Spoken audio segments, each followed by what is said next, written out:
Madam Speaker, fellow lady legislators, and mga kabaro natin at katuwang sa pagbibigay ng serbisyo pampubliko, mga kapwa ko Pilipinas saan mang dako ng mundo, magandang hapon po sa ating lahat at Happy Women's Month. On August 14, 2009, then President, now Senior Deputy Speaker, Gloria Macapagal Arroyo, signed into law Republic Act 9710, or the Magna Carta of Women. It was a landmark legislation which empowered women by recognizing, promoting, and protecting their rights. The law also sought to eliminate gender-based discrimination and violence. More than a decade hence, what have we achieved? While the Philippines ranked 19th out of the 146 countries in the World Economic Forum's Global Gender Gap Index, female labor force participation rate was at 39.33% in 2021, a slow uptick from the consistent rate of 39% in the past decade.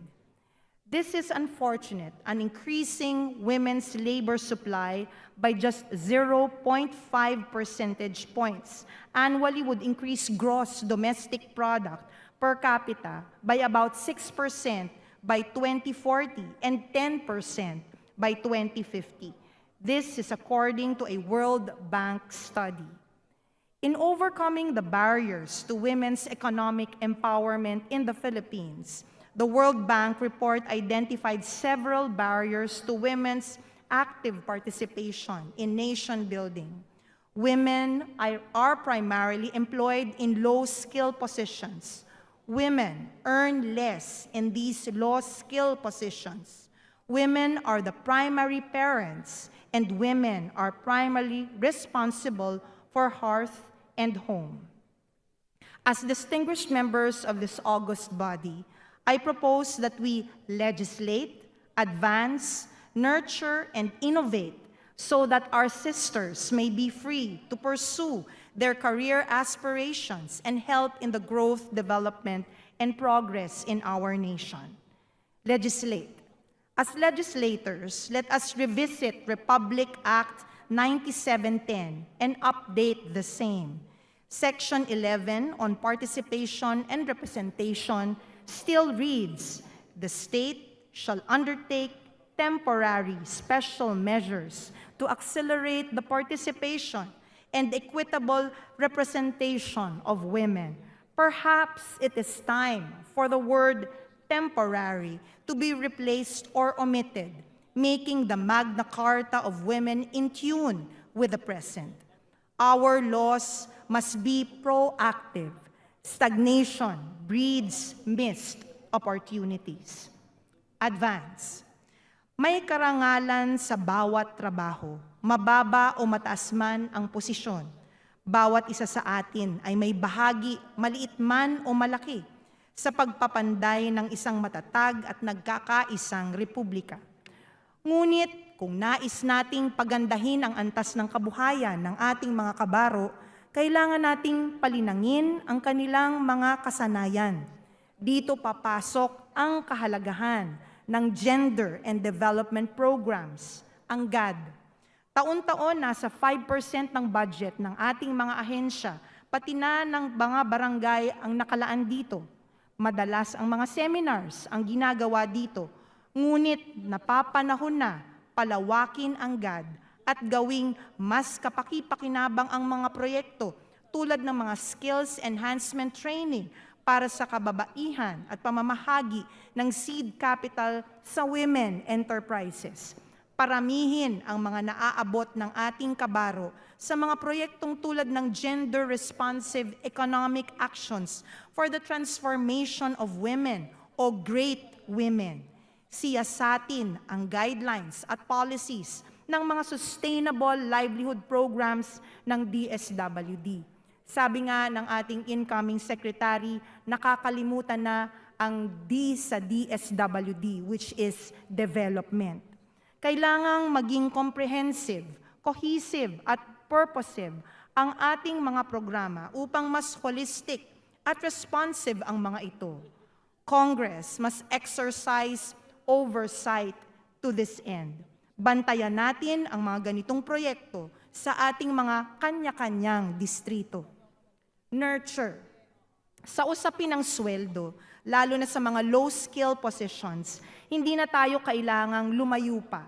Mahigit na 60% ng 1.83 million OFWs noong 2021 ay ating mga kabaro ayon sa Philippine Statistics Authority.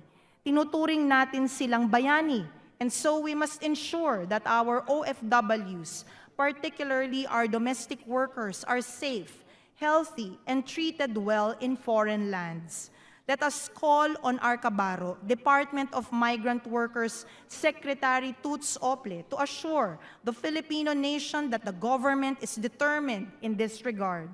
Let us come up with meaningful programs that capacitate and strengthen our OFW families, like retooling and acquisition of special skills or technical know-how so that they do not have to be domestic workers. Encourage them to participate in agricultural programs for food security. Enhance their financial literacy and investment skills. Provide them with pensions and retirement benefits.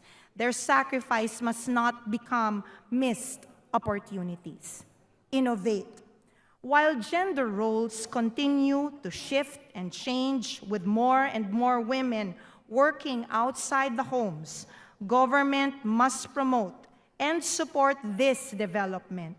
It is incumbent upon us to strengthen our daycare centers, institutionalize family support programs, and create a new and inspired system. Palakasin ang Universal Healthcare Law at ang first 1,000 days program ng ating Department of Health. We must take an all-of-government approach to bridge the gap. It does take a village to raise a child, and we must create opportunities for them and inspire them to innovate. We need every able citizen to do his and her share in nation building, encourage and facilitate more women to join the labor force, be it in agriculture, industry, or services. Create opportunities for women to run businesses from their homes.